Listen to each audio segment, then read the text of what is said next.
नमस्कार. संपूर्ण देशाचं लक्ष लागून असलेल्या हरियाणा आणि जम्मू काश्मीरच्या निवडणुका पार पडल्या. त्यांचे निकालही आलेत. कुठेतरी काँग्रेसला एक अपेक्षा होती की दोन्ही राज्यांमध्ये त्यांना त्यांची सत्ता स्थापन करण्यात येईल, पण हरियाणामध्ये कुठेतरी त्यांना थोडं कॉम्प्रोमाइज करावं लागलंय. बऱ्यापैकी कॉम्प्रोमाइज करावं लागलंय. बॅकफूटवर आली आहे काँग्रेस आणि तिसऱ्यांदा भाजपला त्यांचं सरकार स्थापन करण्यात यश आलंय. तर यावरच आपण चर्चा करणार आहोत. आपल्यासोबत आहेत देवेंद्र शिरोडकर सर. सर, तुमचं खूप खूप स्वागत. पहिल्यांदा आपण चर्चा करूया हरियाणावरती, की हरियाणामध्ये नेमकी परिस्थिती काय होती. भाजप पुन्हा एकदा हॅट्रिक का करता आली भाजपला आणि काँग्रेस कुठे कुठे कमी पडलं.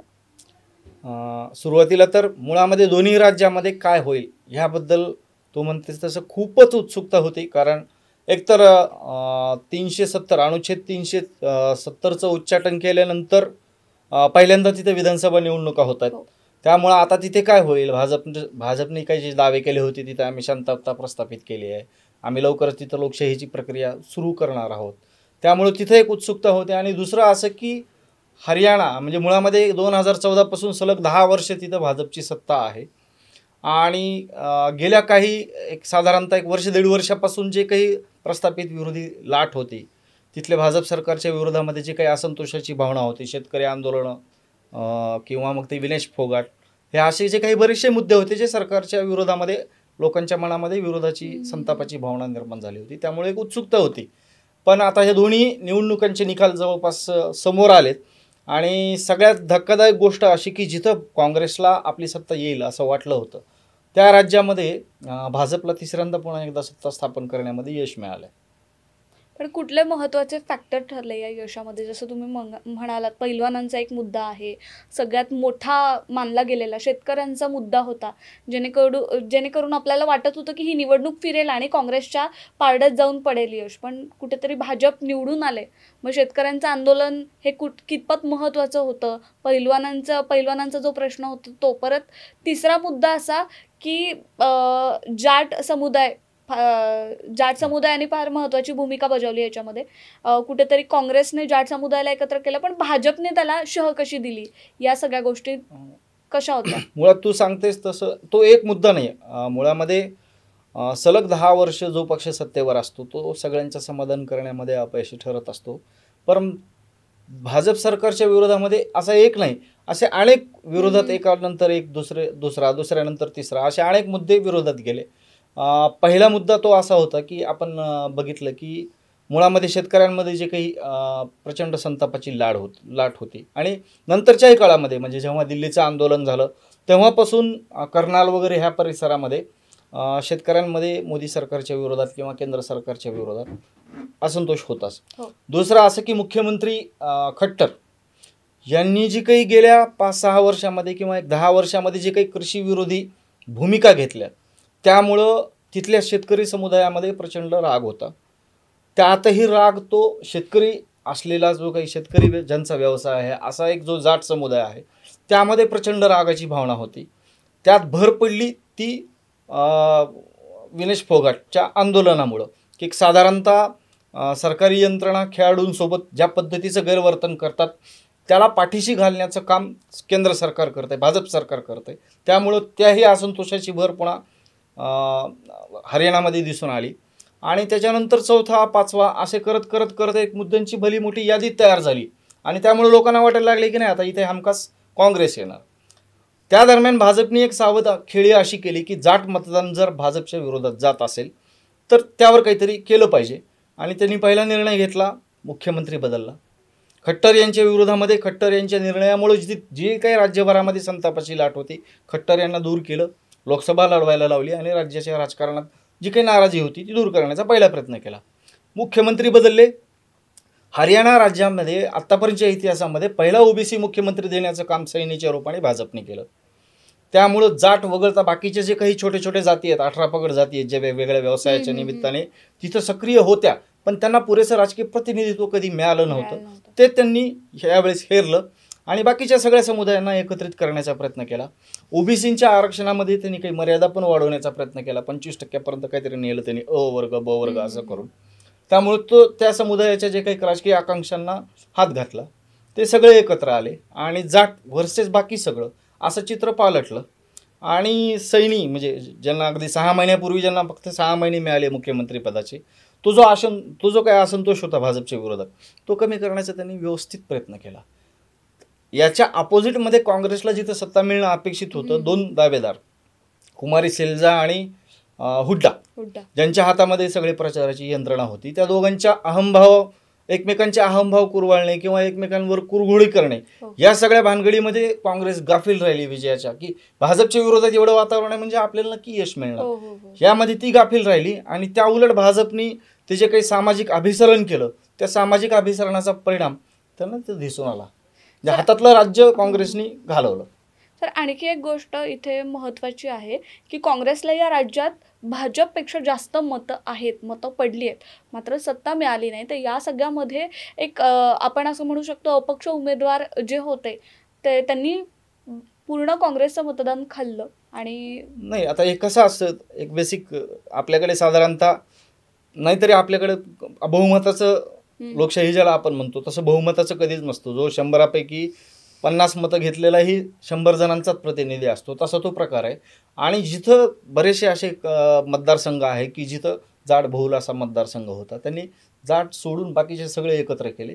त्यामुळं कदाचित तुला जे म्हणायचं आहे की साधारणतः कमी मतदान पडून सुद्धा त्यांचे उमेदवार विजयी झाले. परंतु हे पण पाहायला पाहिजे, आता जेव्हा आकडेवारी येईल 1-2-3 दिवसानंतर आपल्याला कळूनच चुकेल की विजयी उमेदवार आणि पराभूत उमेदवार यांच्यामध्ये स्लाइट डिफरंट किती आहे आणि तो तसा का आहे, कुठल्या जाती घटकांमुळं इम्पॅक्ट पडला, त्यातून ते क्लिअर होईल. आणि दुसरं असं की पहिल्यांदाच म्हणजे अगदी अनपेक्षितरित्या पुन्हा अजून एकदा हे स्पष्ट झालं की आपण काहीतरी म्हणजे खूप आत्मविश्वासाच्या भरामध्ये विरोधकांनी हरियाणा गमावलं. त्याच्या अगदी अपोजिटमध्ये इकडे जम्मू काश्मीरमध्ये म्हणता येईल. तरी पण जम्मू काश्मीरमध्ये सुद्धा आता नॅशनल कॉन्फरन्स आणि काँग्रेस ह्यांचं सरकार येत आहे असं स्पष्ट झालेलंच. हो, जसं आपण म्हणालो तिथे सुद्धा त्यांना एक हाती, तसं म्हणायला गेलं तर एक हाती सत्ता काँग्रेसला स्थापन, म्हणजे युती करूनच त्यांनी सत्ता स्थापन केली. आता आपण काही वेळापूर्वी हे पण वाचलं की ओमर अब्दुल्ला प्रतिनिधित्व करतील जम्मू काश्मीरमध्ये. ओमर अब्दुल्ला जे आहेत ते मुख्यमंत्री होतील. पण काँग्रेसची काश्मीरमधली, जम्मू आणि काश्मीरमधली स्थिती आपण जर पाहिली तर काश्मीरमध्ये काँग्रेस पूर्णपणे वरती होतं आणि जम्मूचा जर आपण पूर्ण मतदारसंघांचा आढावा घेतला तर तिकडे भाजप सुस्थितीत होतं. पण नंतर ते चित्र बदललं, या दोघांची युती झाली आणि तिकडे सरकार स्थापन करण्याची त्यांनी घोषणा केली, किंबहुना आता काही दिवसांमध्ये होतील. तर मग या सगळ्यामध्ये काँग्रेस कुठे वाटतं की जम्मू काश्मीरमध्ये पण कुठेतरी काँग्रेस बॅकफूटवर गेली का? नाही, ते आहेच, खरंच आहे. कारण अगदी आत्ता हे 370चं उच्चाटन करण्यापूर्वी पाहायला गेलं तर आयदर नॅशनल कॉन्फरन्स म्हणजे दोन घराण्यांनी काँग्रेसला सोबत घ्यायचं आणि सत्ता गाजवायची, असं एक साधारणतः तिथे चित्र होतं. एक तर नॅशनल कॉन्फरन्सचे अब्दुल्ला घराणं किंवा मुफ्ती, ह्या दोन्हीपैकी कुणीतरी एकत्र यायचं आणि सत्ता गाजवायची. अनुच्छेद 370 काढल्यानंतर साधारणतः हे चित्र कुठेतरी पालटेल असं वाटलं होतं, किंवा कदाचित जे विरोधकांनी वातावरण तयार केलं होतं की कलम 370 हटवल्यानंतर जो काही लोकांच्या संतापाची भावना आहे आणि त्या सगळ्यामध्ये भाजपचे जे काही दावे ते सगळे सबसेल अपयशी ठरतील असं वाटलं होतं. परंतु या उलट झालं. म्हणजे नॅशनल कॉन्फरन्स आणि काँग्रेसला यश मिळालं हे खरं आहे, परंतु ते यश येत असताना सुद्धा जागा बघितल्या तर 28-29 पर्यंत भाजपने बऱ्यापैकी मजल मारली आहे. म्हणजे 2, 3, 4 अशा जागा असायच्या, तिथे ते आता 28-29 दोन आकडी मजल मारली आहे भाजपने. आणि थोडंसं आता मला कदाचित हे बोलणं चुकीचं ठरेल किंवा खूप घाईचं होईल, नाहीतरी तिथली सत्ता ही उपराज्यपालांच्या म्हणजे भाजपच्या ताब्यात असणार आहे. कारण तिथलं जे काही लोकनियुक्त सरकार असणार आहे ते थोडक्यामध्ये वाघ काढलेले म्हणजे नख काढलेल्या वाघासारखंच असणार आहे. कारण गृह विभाग, वाहतूक व्यवस्था किंवा महत्त्वाचे जे काही डिसिजन्स असणार आहे ते दिल्लीसारखेच असतील, की मी आरोग्य व्यवस्था, सार्वजनिक पाणी पुरवठा, लाईट, दिवाबत्ती ग्रामपंचायतने करायची कामं तिथल्या लोकनियुक्त सरकारने करायची. आणि महत्त्वाची सगळी जी डिसिजन्स आहेत राष्ट्रीय सुरक्षेच्या दृष्टिकोनातून असेल किंवा आणखी काही, तर ते सगळे उपराज्यपालांच्या हातामध्ये अमर्याद अधिकार असणार आहेत. त्यामुळं ठीक आहे की म्हणजे, पण तरी ह्या सगळ्यामध्ये तुझ्या प्रश्नाचं उत्तर देतोच मी की काँग्रेसला म्हणावं तसं तिथल्या वातावरणाचा पुरेपूर फायदा घेऊन स्वतःला सेटल नाही करता आलेलं. नक्कीच. जसं आपण म्हणालात की काँग्रेसला नाही तसं म्हणावं तसं यश आलं नाहीये. हरियाणामध्ये तर पूर्ण पिछाडीवर बॅकफूटवर होती काँग्रेस. भलेही मतं जास्त पडली असतील, जसं आपण निकाल पाहिले, मतं जास्त पडली असतील, पण सत्ता नाही स्थापन करता आली. तर या सगळ्या 2 महत्त्वाच्या निवडणुका मानल्या जात होत्या. संपूर्ण भारताचं लक्ष होतं. आपल्या महाराष्ट्रात पण येत्या काही दिवसात निवडणुका येऊ ठेपल्यात. तर या 2 निवडणुकांचा महाराष्ट्राच्या निवडणुकांवर काही परिणाम होऊ शकतो का? आता तसं काय काय एक साधारणतः काय असतं, प्रत्येक राज्याचे मुद्दे वेगळे असतात, स्थानिक प्रश्न वेगळे असतात आणि साधारणतः असा एक थोडाफार कमी अधिक इम्पॅक्ट होऊ शकतो की तिथे शेतकरी नाराज होते, शेतकऱ्यांचं थोडंसं लोन वगैरे असं पसरेल वगैरे असं एक होऊ शकतं. पण मला नाही वाटत की प्रत्येक राज्याचा इश्यू वेगळा असतो, प्रत्येक राज्याची डेमोग्राफी वेगळी असते, तिथल्या लोकसंख्या, त्या लोकांचे स्थानिक प्रश्न वेगळे असतात, त्यांचे प्राधान्यक्रम वेगळे असतात. साधारणतः आपण पाहतो की लोकसभा आणि राज्यसभा अशी नेहमी तुलना केली जाते, परंतु ते तसं नसतं. लोकसभेलाही वेगळ्या भावना असतात, राज्यसभेलाही वेगळ्या भावना असतात. पण थ्रूआउट समजा विरोधक त्यानिमित्ताने एक वातावरण निर्माण करण्याचा प्रयत्न विरोधकांकडून केला जातो आणि तसाच वैस वर्षा सत्ताधारी सुद्धा असा दावा करतात की नाही, आम्ही इथं पुन्हा अजून एकदा लोकांच्या मागण्यांना आम्ही पूर्ण करण्यामध्ये यशस्वी ठरलो, तसंच आम्ही इथं असे दावे प्रतिदावे केले जातात. पण साधारणतः निवडणूक ही एखाद्या राज्याची निवडणूक झाल्यानंतर तो जो काही इम्पॅक्ट असतो तो संपतो तिथे. ओके. तर आपण आता चर्चा केली हरियाणा आणि जम्मू काश्मीरच्या निकालांवरती. येत्या काही दिवसांमध्ये महाराष्ट्रातही निवडणुका होणार आहेत.